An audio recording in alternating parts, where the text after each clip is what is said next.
Sa halagang 500 pesos to. Solid. Solid. Welcome sa Budol Store.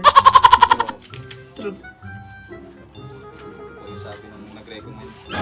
Totoo? Oo. Na? Pag pumunta ka daw, dapat may budget ka daw. Ito lang ang ipalalagay ko. Ay, sir, approve na. Bilis. Approve talaga yan kasi magaling mong budo to siya. Ano na ipapagawa mo dito dapat, sir? Papasok pa lang ako eh. Pumasok pa para baka may mabudol pa. Kailan to nilabas, sir? December 22.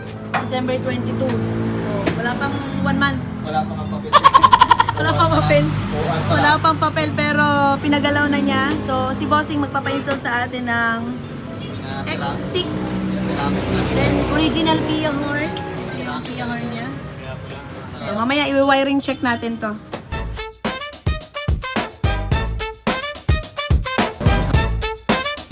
Okay naman, oh. Kita mo ba yung mga wiringan namin, Brad?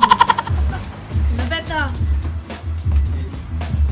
Pintak yan. Oo. Wiring lang ang usapan eh. Kaso eh maraming napasama eh. Ano ka, no? Magaling ang mekaniko. Kaya guys, pumunta kayo dito. Sulit magawa. Mabait pati yung kanilang mga stock. Lalo na yung may-ari. Talagang makaka-discount kayo na sobra. Okay na tayo sa mabait. Okay na tayo sa mabait. Baka sabihin, may naka-discount na nga. Ano? Tapos hindi ka nagbigay ng discount ano. Yari ka. Awit, pinubi. Ayan guys, yung buga ng X6. Yan o. Try natin yung horn. Stock horn. Ayos. Sa halagang 500 pesos to. Solid. Sulit. 500 pesos. Down payment sa home credit. Hi. Ingat kabayan, ingat. Saglit. Thank you.